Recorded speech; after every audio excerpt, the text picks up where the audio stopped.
Made in New Orleans is underwritten by Art Plus Design Magazine, New Orleans Auction Galleries, and New Orleans Living Magazine.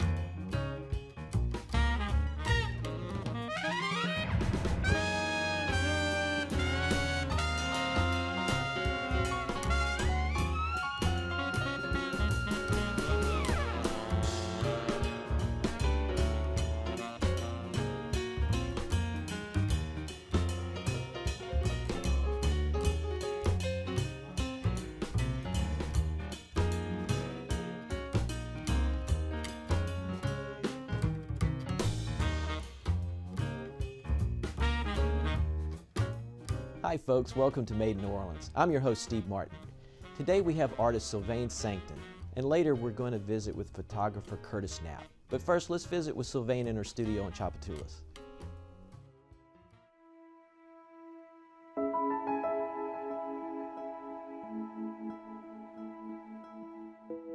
I started after I studied the regular studies of a young person. I studied at the École Nationale Supérieure des Beaux-Arts in Paris, and I studied painting mostly. And but then I had this interest in other techniques already.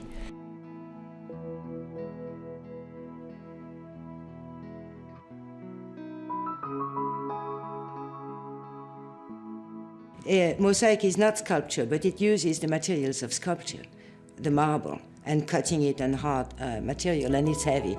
And then, well, I needed to find a job, so I found this after 2 or 3 little theaters that I started to work in. Then I could work in the Comédie Française, which was a great thing. When I worked in the theater before in France, I didn't work in costumes. I worked in props, masks, armors, and sets.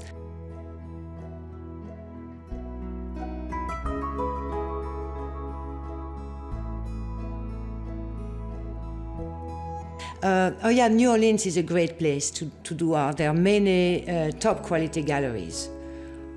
More than I would have expected from a small town like this. And being so many galleries, there is a lot of competition. I mean, stimulation rather than competition. A lot of stimulation, because a lot of good art is done in this city. And also it's easy to meet the other artists. It's not so big that you're lost in the middle of nowhere. No, it's a good place.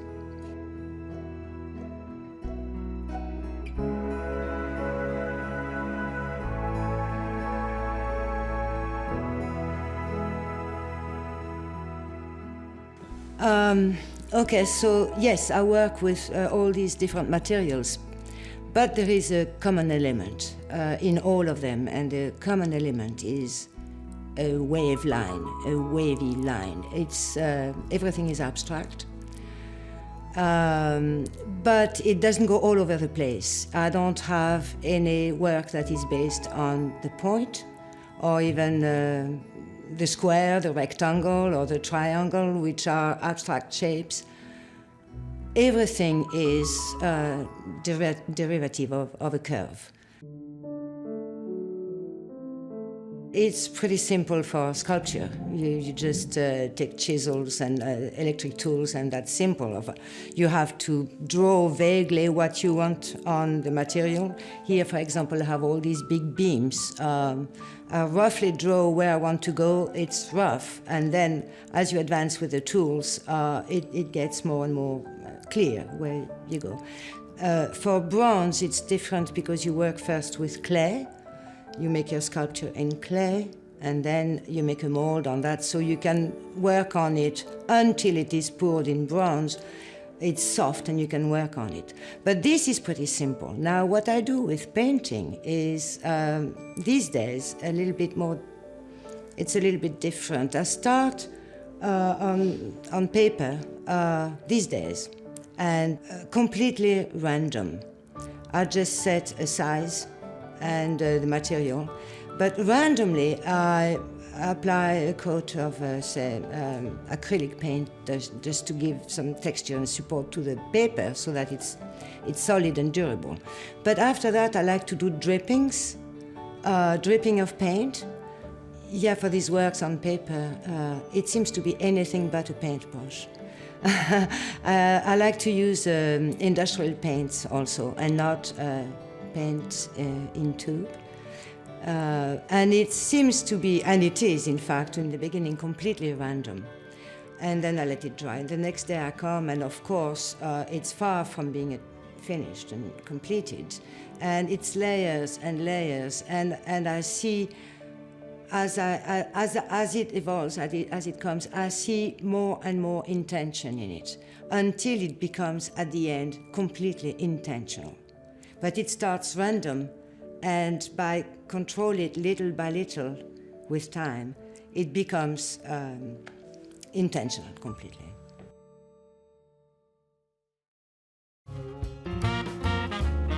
And we're back, and we're with artist Sylvaine Sancton. Thank you for coming on the show. Well, thank you for having me. I'm glad to be here. As an artist, you have concepts. So tell us about how concepts figure into your scope of work. Well, I don't express concepts, Okay. really, in my art. You know, it's not, you would never call it conceptual art. I am interested basically in the basic elements of the physical world. Matter, color, lines, Right. All the physical things that we encounter every day, not in a figurative shape, but in the abstract idea of it. Okay. And also, I have a very sensual relationship with my work. So it's a lot about senses, physical world, sensuality. Like the touch and... Like the touch, okay, for example. You know, we have 5 senses, and I think I use them all, well, except not the taste. Okay. I don't usually taste my work, but no, but the touch, for example. You know, I'm a sculptor, and the main sense for a sculptor is the sense of touch. Right. You have blind sculptors, you know, it's in the hands, and the touch of all sorts of things, from wood and the warmth of the wood to the coldness of wet clay, the hard stone, the rough surfaces. Of course, there is the eyes for an artist. Well, I'm not just a sculptor, I'm also a painter, and a blind painter is a little bit difficult. Right.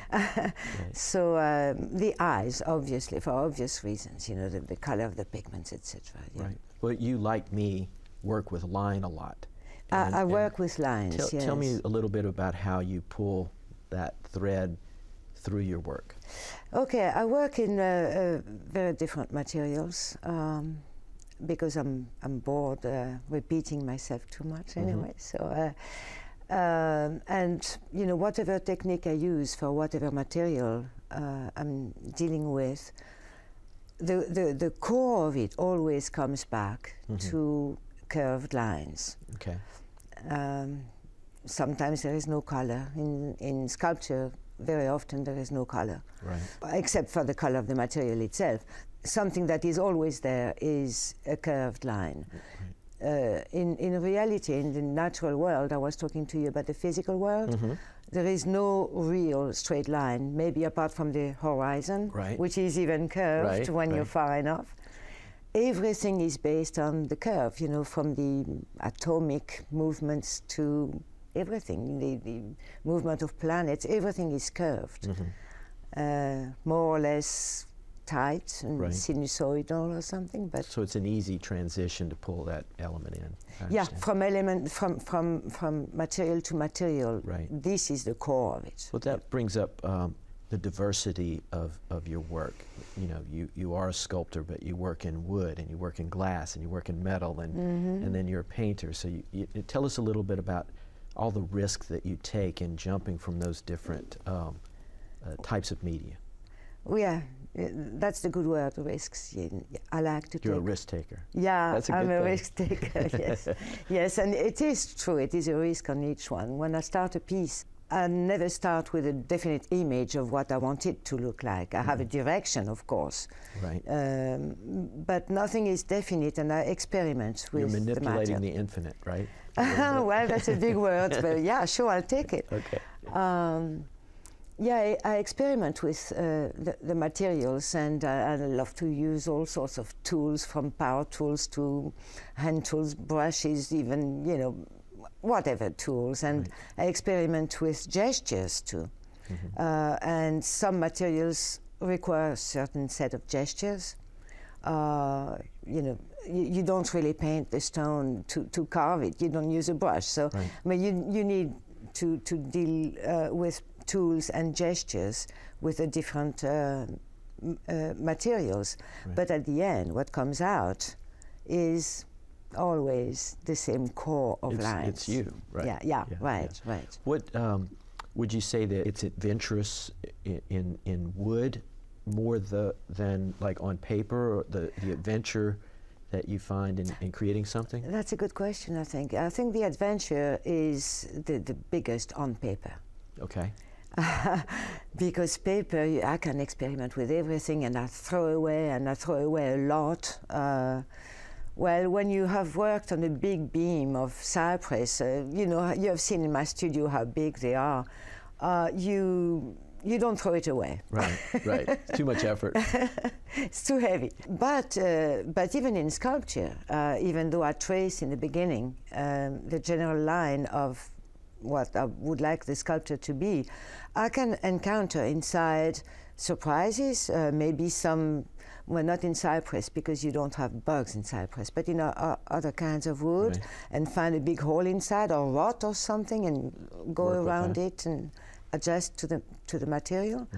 But it's less adventurous than paper, definitely. Yeah, I guess paper is a blank surface, so it can be anything. Yeah, and also you don't think twice about throwing it out. Right. And do again and again and again and other things, you know.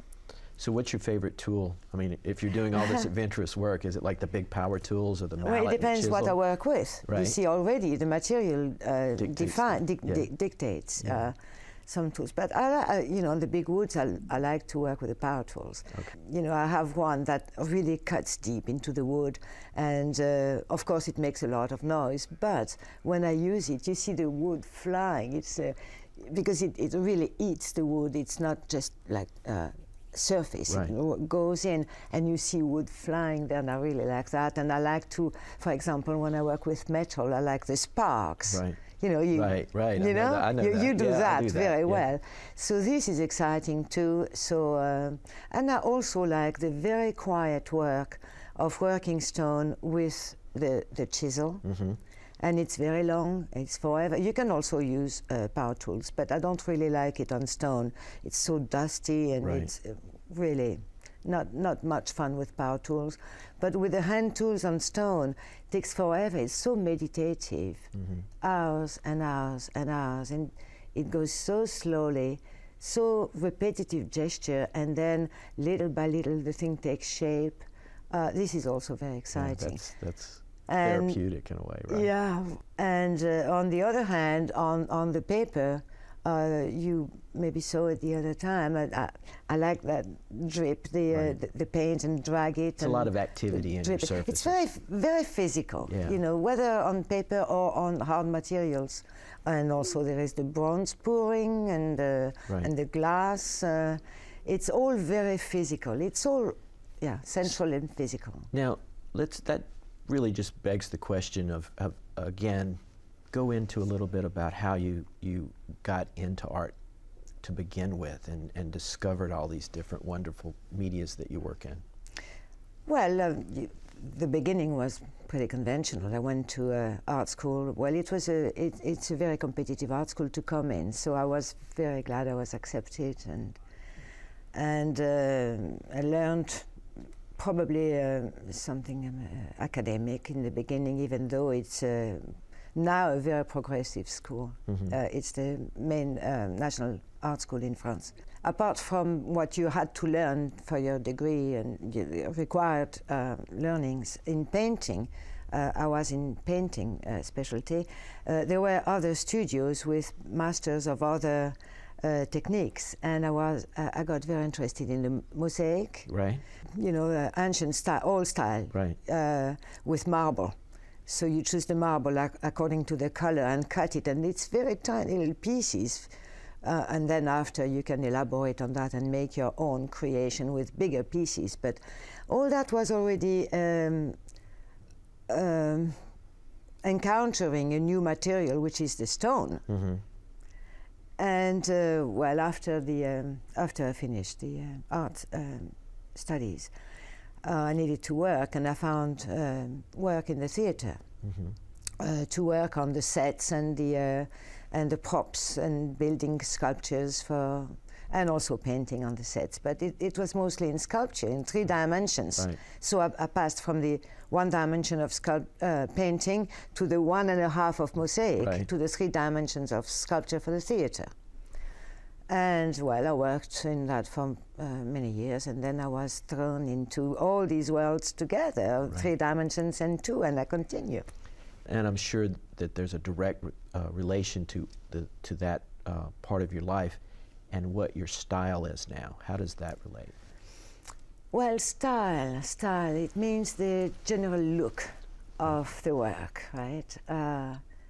And I see that my work has a general look. I'm not striving for style. I'm not looking for style. I'm not, in fact, really interested in style. Right. But all these gestures that I just talked about, Right. you know, sculpting, painting, etc., plus choices I make. So despite your best efforts, style Exactly, comes through, it will come through. Yeah. Right, right. Okay. How would people find you? You have a studio on Chapatulas. I have a studio on Chapatulas, yeah, at the corner of Aline Street. I have a website, which is sylvainesancton.com. Okay.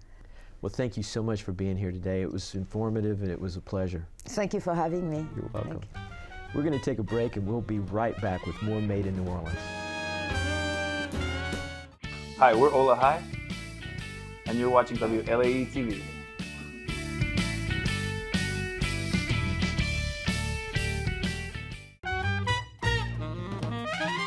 Welcome back to Made in New Orleans. We're with Curtis Knapp, a photographer here in New Orleans. Curtis, thanks for joining us tonight. A pleasure, a pleasure. Thank you. I wanted to talk to you because you've really led a very interesting life through your photography, and it all started for you back in the heady days of punk rock in New York and the CBGBs. I guess tell me about the 70s and how you became a photographer and what all that meant and how it led to all of the celebrity photographs that you've been able to do. Well, I think in the waning years of the 70s and that music scene in New York, I was an illustrator. Sometimes for Skin-type magazines, sometimes for Sesame Street. I like children's illustration, basically. I was always out of the loop of the punks because I was doing actually conservative work. Right. And we're all artists, Right. but that doesn't mean that every night we didn't trek from the real Chelsea across town to Max's and CBGB's and then back again, rain or snow. And no one had a record contract yet, Right. basically. And That's when all this, the punk rock movement was just forming, right? yes, and And there did was that clash between what's a London punk and a New York punk, and it's just a slight fashion difference. Now, you got into the photography, though, because you knew Blondie and you knew REM and the Ramones and all those people from those interactions with them in the clubs. How Well, did you... I had gone down to Georgia to live for a year or two and befriended Keith and Ricky and the Bees and Kate and B-52s. Cindy, yeah, and sort of simultaneously I moved back to New York City, and some of these bands would come up and leave their stuff in the photo studio of my friend, and they'd ask, Curtis, would you take a picture? And okay, and within 6 months, I roughly guess, I was shooting portraits for GQ, and soon after Interview, and I gave up the illustration. Right. and I could actually intermix with the musicians at this point, like Jim Carroll and Lou Reed. It was interesting, and I think that lasted 3 or 4 years, and then I was off to Japan in '84. Right. And you ended up living there. Yes, for over 20 years. And since I shot celebrities, I like portraiture, and I do like shooting men since I don't have to wait for makeup for an hour or two. And You might get in trouble for that comment. I had a knack for picking up the handsome side of anybody. And I got off the plane in Japan, and 99% of their advertising is with a celebrity. It Right. was made. I just started working. You're going to Monte Carlo to shoot this guy for this ad, and I went, okay. And this brings me around to stating that I could always wanted to come here, and I could never get a client to come shoot here. Right. Because at the time, that celebrity would like to go shopping after the shoot at Cartier or Tiffany's. Right, So, right. You So know, the mall hadn't opened up. Yeah, but Paris was a little bit better for that, right? I'm not complaining that we didn't come here. I got to see the world a little bit. Well, It what was- did bring you here, Curtis? Besides my truck by myself, I have a junior high school friend, Jim Logan, here, and I like the South very much, and it's an eclectic, I'm going to call Decatur and Barrack like St. Mark's Place was in the 70s, in a way. Okay. And the gutter punks have nothing to do with real punks. And that art community or shops and things is very reminiscent and very comfortable, actually. Right. I don't know why they draw a line saying to tourists beyond this point it's dangerous. There's some nice areas. And Right. they're all looking for Frenchman Street at night now, Right. which is nice as heck. And near where I'm opening up a new shooting spot for myself. Well, in the shooting spot, you'll be doing portraiture, right? And then tell me about the type of portraiture you do, the way that you take a photograph, your technique, and so forth. It's close to purist photography. I'm a big admirer of early Steichen and Irving Penn. And I proudly say I rip off Penn as any chance I get, whether it's my large tulips or simple portraiture. I don't care if you have a custom-made canvas, which mine's been around the world a few times, or a garage wall with grease on it. As whatever my background is, I keep it simple. Right. I like a one light thing, and I'll joke to say I'm poor, so I can only afford one light. Simplicity. Some of the people that you've had the good fortune to shoot, maybe tell us about some of those guys. Well, everyone always asks about Madonna, and I'll be short. She was someone that I lived on Avenue B and 3rd. She lived on 4th Street, and Right. she'd just gotten her contract. And if you can find that Island magazine, I did her first cover for a magazine. Andy Warhol, his studio was across the street from me at Union Square, and I always saw him. But when I called the modeling agency, I got the hoity-toity. Right. And I just went across the street, and he said, "You'd pay cash?" I said, "Yeah." And he goes, "I never see cash. This is a corporation." So I spent 3 afternoons with him doing my shtick, and he was just the guy. And he would always get his bicycle with the newspaper in it and take it around to his best clients. And it was nothing weird or anything Right. like that. My most nervous was, for some queer reason, Lou Reed. And I was friends with Jim Carroll, and he brought him over one day because they were doing poetry readings out of the country.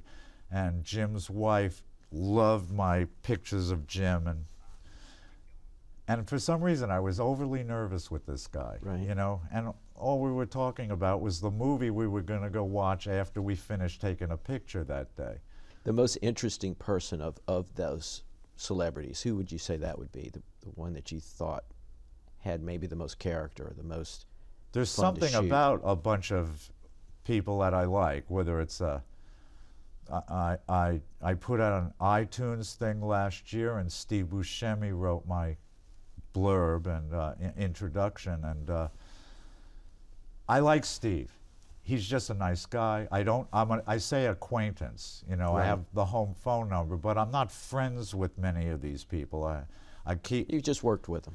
you know, I'm an acquaintance. Right. And I like Jim Carroll. I think almost I photographed him more than anybody, and got my biggest ADC awards with him. Jim was someone where I actually shut up and listened to. You Gotcha, know? gotcha. And he loved to And talk. that's something. Yeah, Knowing yeah, you. that's an amazing thing for someone to be able to do. Tell me about Japan. You spent 20 years there. Yeah. What were you doing in Japan for 20 years? Well, I'd met my ex-wife at the time in New York, and she had managed their equivalent to Warhol, and which wasn't part of the scenario or not a help. And we got married in New York, and I'm moving back to Japan, and I'll go for 2 years. We're just downtown artists. Right. And I got trapped by the yen. Gotcha. And advertising just tsunami'd me. Right. And it was, you have, I'd say, 90% of your photographers there that are foreigners or journalists. Right. And there were just 2, 3, or 4 of us that were foreigners. And with my knack specifically for the celebrity, and they don't have much time, so I'm in and out, thank you. Right. Or my art director will say, you got to shoot more film Right. to impress the client. But I've got it on my Polaroid and my first roll on the Hasselblad. The rest is just window dressing, I guess you'd call it. Are you still shooting film, or are you just strictly digital now? Or I'm trying to be only digital. okay. And if an advertising client like Dentsu or Hakuhodo says it's going to end up as a full-page newspaper or a sign on the highway, I have to shoot Hassel or 4x5. You cannot beat the negative scanned. I don't care how they improve on the digital inner workings. That it's just so beautiful when you scan a large negative. It's Right. got a quality that you still can keep within the old school of printing in the soup. Gotcha. You know? Yeah. Well, in your space in the quarter, tell us where that's going to be. Well, I'm displaying images at Jules Art there on Decatur. That's your celebrity photos. Yeah, I'm starting slow there. And we have a shooting space on Decatur there at the Chicken Leg between Frenchman and Elysian Fields, which is becoming sort of the new photo district. Okay. And I'm going to try and help develop that. So, if a person wanted to come down and be immortalized like a Madonna, and they can come to your studio, that's what you're doing now? I'm there almost every day. After coffee at Envy, I'm over there at 8:30, and I'm a bit of a workaholic.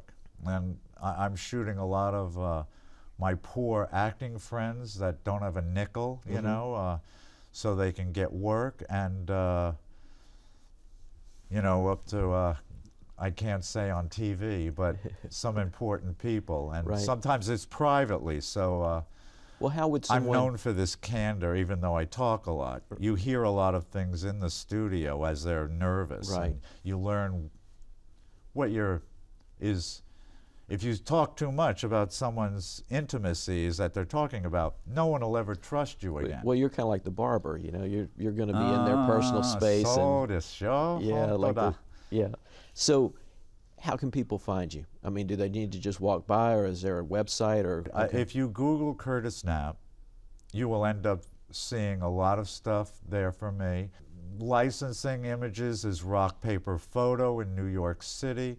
All my emails are there. Anybody can write or phone call me. It's totally fine. Or go by the studio at Elysian Fields in Frenchman, right? Yes, sir. Okay, cool. Well, Curtis, Exactly. Thank you for being with us and sharing all No, all that. no. You're a piece of work, and I like New Orleans a lot. It's everything I thought it would be. All right, You cool. know, it's a great place to have a second home or be poor in. I love it here, you know.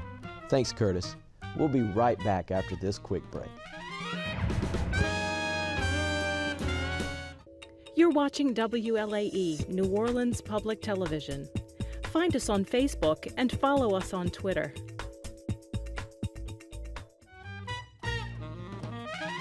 That's all the time we have tonight. Please remember to support the arts in our city. For Made New Orleans, I'm Steve Martin.